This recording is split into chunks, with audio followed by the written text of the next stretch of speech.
Hello everybody, मैं Sujit sir class 9th की book history का चैप्टर द फ्रेंच रिवॉल्यूशन के लास्ट वीडियो में हम लोग आज चर्चा करेंगे। वीडियो नंबर 8 है, जिसमें evolution of slavery and revolution and everyday life पर चर्चा करेंगे। आज हम इस वीडियो में देखेंगे कि फ्रांस में किस प्रकार गुलामी प्रथा का अंत हुआ, किस सरकार में कौन सा स्टेप लिया गया और फिर फ्रांस की क्रांति का एवरीडे लाइफ में क्या प्रभाव पड़ा, दुनिया को क्या मैसेज गया, इन सबों की बात करेंगे।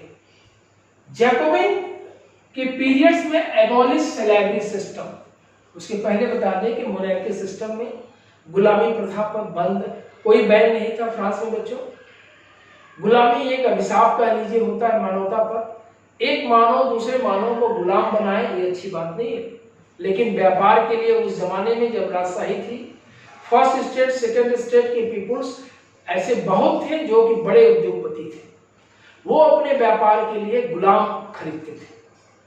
खासतौर से कॉलोनी सप्लाई ऑफ कमोडिटीज, ये अपने कॉलोनी में टोबैको, इंडिगो, शुगर और कॉफी की एग्रीकल्चर के लिए, उसके प्लांटेशन के लिए उनको मजदूरों की जरूरत पड़ती थी, तो वो फ्रांस के लोग अफ्रीका से खरीद करके लाते थे।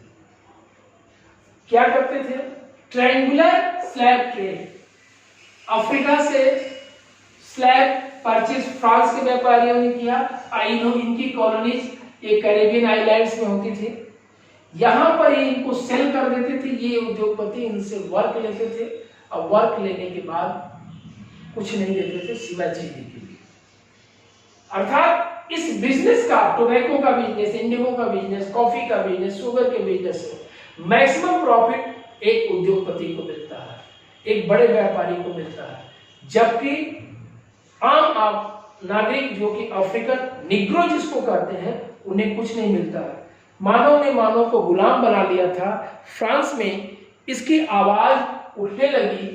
अब जब मोनार्की सिस्टम के खिलाफ, राजशाही के खिलाफ, लुईस सिस्टम के खिलाफ सिस्टम लगातार आवाज फ्रांस में उठ रही है, तो बाद में रिवोल्यूशनरी जो गवर्नमेंट आती है, नेशनल असेंबली आती है, इस विषय पर चर्चा होता है, क्या गुलामी प्रथा मानवता पर अभिशाप नहीं है, क्या इसका अंत नहीं होना चाहिए। डिबेट ओवर स्लेवरी सिस्टम, और जाकर के आगे कन्वेंशन की सरकार अर्थात जैकोबिन की गवर्नमेंट, रॉबespierre की जब सरकार बनी 1793 में, एबॉलिशन ऑफ स्लेवरी सिस्टम समाप्त कर दिया गया।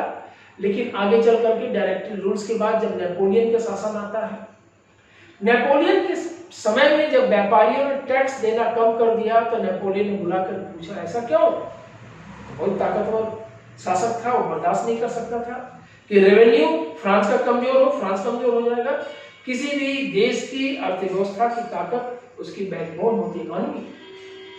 उद्योगपतियों ने बताया कि जो स्लेवरी सिस्टम को एबॉलिश कर दी है रॉबespierre की सरकार ने, उससे हमारा व्यापार प्रभावित हुआ है।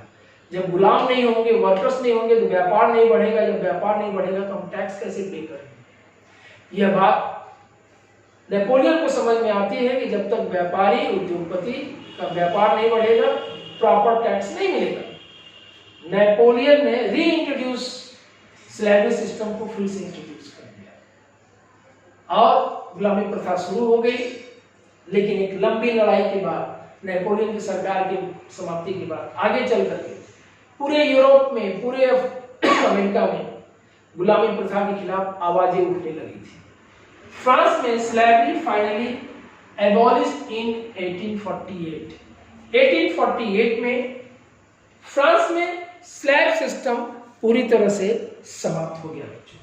यहां तक आपको बातें समझ में आ गई होगी। अब इस चैप्टर का जो लास्ट टॉपिक है, the revolution and everyday life पर चर्चा करेंगे। ये वो विषय है कि फ्रांस की क्रांति से, राजशाही के अंत से हमारे जीवन में और दुनिया के देशों में क्या मैसेज जाता है। Following changes were seen after revolution. Abolition of censorship, censorship राजशाही के समय, लुईस 16 के समय और उसके पहले सेंसरशिप था, बैन था, अर्थात एक राजा कि मर्जी के बगैर कोई बुक, कोई पेपर, मैगजीन में कुछ लिख नहीं सकता है, राजा की आलोचना नहीं कर सकता है, प्रेस कोई चीज छाप नहीं सकता है। जैसे आज के दौर में बच्चों कोई मूवी बनती है समाज के किसी भी विषय से संबंधित हो, जब तक सेंसर बोर्ड उसे पास नहीं करता है हमारे आपके बीच में नहीं आता है। डेमोक्रेसी में सारे बोर्ड्स बने हैं, कमीशन बने हैं, कमेटी बनी है, तब जाकर के हमारे आपके बीच में आता है। लेकिन इस क्रांति का प्रभाव ये पड़ा कि राजा के द्वारा, राजशाही के द्वारा जो सेंसरशिप लगाया गया था अब वो समाप्त हो गया। Freedom of press and speech was given. Press को आजादी मिल गई, क्योंकि प्रेस को कहते हैं फोर्थ पिलर ऑफ डेमोक्रेसी। जो सरकार बनाती है executive, legislature is law making body, power of separation जो मॉन्टेस्क्यू की थ्योरी थी, legislature, executive, judiciary, previous video में चर्चा डिटेल्स हुई है। उसके बाद चौथी जो लोकतंत्र की मजबूत स्तंभ कहा जाता है, fourth pillar of democracy is known press.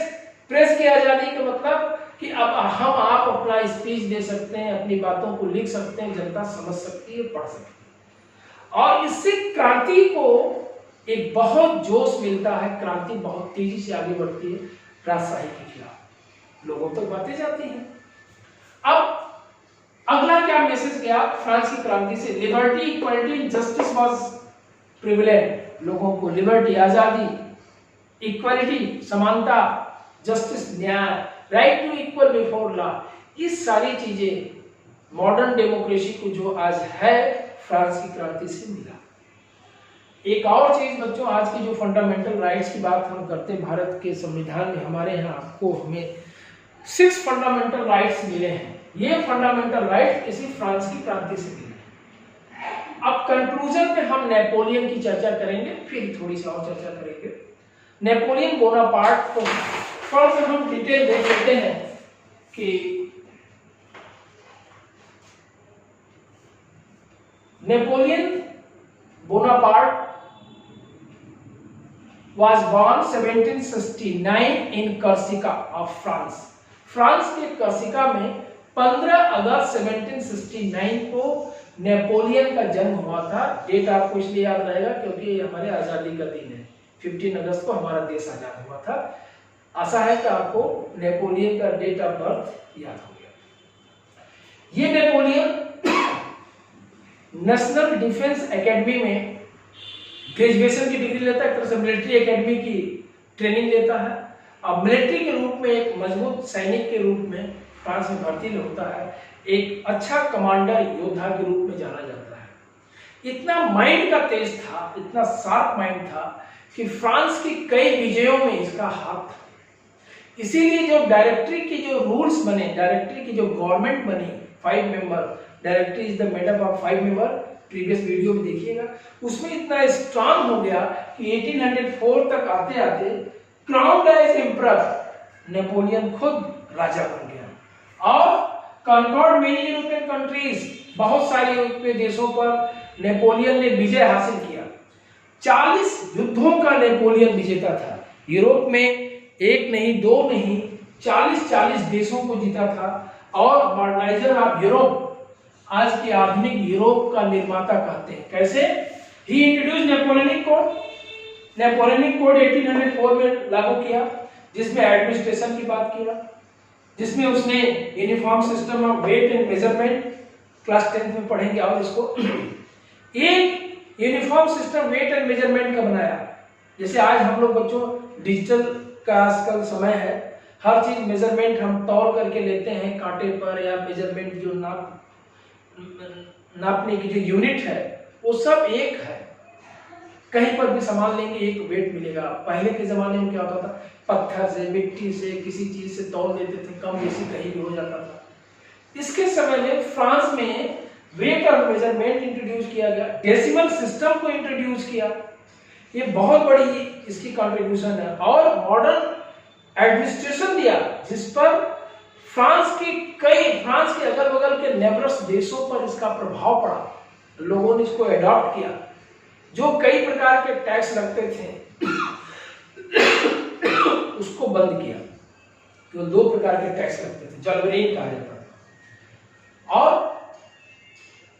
इस नेपोलियन को हराने के लिए इंग्लैंड ने एक कॉन्टिनेंटल सिस्टम बनाया, महाद्वीपीय व्यवस्था जिसको कहते हैं। Wellington was the prime minister. इस नेपोलियन को हराने में बहुत सारे देशों ने एक साथ एकजुटता दिखाई, अकेले कोई उसे हरा नहीं सकता था। यूरोप के 40 युद्धों का विजेता था।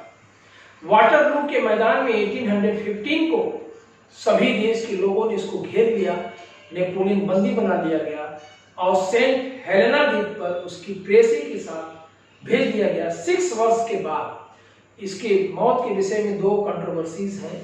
एक कहा जाता है कि बीमार था, एक कैंसर नामक बीमारी हो गई थी भयानक, उसकी डेथ हो गई। और दूसरा कहा जाता है कि उसको धीरे धीरे स्वीट पॉइजन दिया जाता था, उससे इसकी 1821 में डेथ हो गई। ये रहा थोड़ा डिटेल जो आपके बुक में नहीं है, लेकिन नेपोलियन एक ऐसा एम्बिशियस रूलर्स था कि उस पर हमने प्रकाश डाला। अब आते हैं आउटकम ऑफ फ्रेंच रिवॉल्यूशन। क्या परिणाम निकला फ्रांस की क्रांति का? पूरी तरह से end of monarchy system, it means monarchy was abolished, राजशाही का अंत, डेमोक्रेसी का स्टार्टिंग, रिपब्लिक की स्टार्टिंग, लिबर्टी इक्वालिटी फ्रेटर्निटी, ये चीज स्टार्ट हुआ। लिबर्टी इक्वालिटी फ्रेटर्निटी का स्लोगन पूरे वर्ल्ड में गया। End of society based on privileges, जो प्रिविलेजेस होते थे बाय बर्थ, जन्म से जन्मसिद्ध अधिकार, जो विशेषाधिकार मिले हुए थे फ्रांस में, फर्स्ट स्टेट सेकेंड स्टेट के ग्रुप को अर्थात क्लर्जी ग्रुप और नोबल क्लास को, इसका अंत हो गया। अब अपनी योग्यता के बल पर कोई कहीं भी जा सकता, जैसा कि आज लोग देखते हैं। आज की जो हमारी जो फंडामेंटल राइट्स हमको मिले, 6 फंडामेंटल राइट्स, बहुत कुछ फ्रांस की क्रांति से हमको देखने को मिलता। Right to equal before law, एकदम स्पष्ट मैसेज जाता जो आज हम आप सबको मिला है। कानून के समक्ष सभी समान है। No person can be discriminated behalf of the caste, sex, religion, ये सब बातें आती है। धर्म, जाति के आधार पर, कलर के आधार पर कोई भेदभाव नहीं। बहुत कुछ फ्रांस की क्रांति से मिला। आज के मॉडर्न यूरोप को बनाने, मॉडर्न वर्ल्ड को ये सारे मैसेज जाते हैं। इसी फ्रांस की क्रांति से राजा राम मोहन राय जैसे यहाँ के हमारे, जिसको भारत के आधुनिक भारत के निर्माता कहते हैं, बहुत इंस्पायर्ड थे। उस समय के मैसूर का राजा टीपू सुल्तान भी बहुत इंस्पायर्ड था, जिसकी चर्चा आपके बुक में भी है, इसलिए इनकी चर्चा हमने कर दी। तो इस प्रकार बच्चों हमने देखा कि 1789 में लुई 16 के खिलाफ, मोनार्की के खिलाफ जो क्रांति शुरू हुई वो सक्सेस हुआ। अब फ्रांस रिपब्लिक बन गया, डेमोक्रेटिक कंट्री बन गया। इस प्रकार ये चैप्टर कंप्लीट हुआ बच्चों। हर मैंने बोर्ड पर लिख करके आपको क्वालिटी देने का प्रयास किया। हर हेडिंग अपने आप में एक क्वेश्चन है बच्चों। 8 वीडियो है इससे संबंधित। आप जब भी इसको देखोगे ये नोट्स भी है, और स्वयं से अपनी बुक, इस बोर्ड और मेरी स्पीच से अगर आप नोट्स बनाते हैं, कोई भी नंबर आपका 1 नंबर नहीं कर सकता, चाहे वो डेट से संबंधित हो, चाहे इवेंट से संबंधित हो, चाहे घटना चक्र को लेकर के संबंधित हो। बिल्कुल क्वालिटी का देने का प्रयास किया है। कोई ऐड नहीं, कोई एडवर्टीजमेंट नहीं, ज्ञान की बातें हैं। हमने आपको ज्ञान दिया, ज्ञान दीजिए। और इस चैप्टर से संबंधित या कोई भी सोशल साइंस से संबंधित आपको कोई भी डाउट्स है, कमेंट सेक्शन में जरूर लिखें, हम उसका सॉल्यूशन देंगे। आशा है वीडियो आपको बहुत अच्छा लगा होगा। Thank you for watching video. आप स्वस्थ रहिए, प्रसन्न रहिए।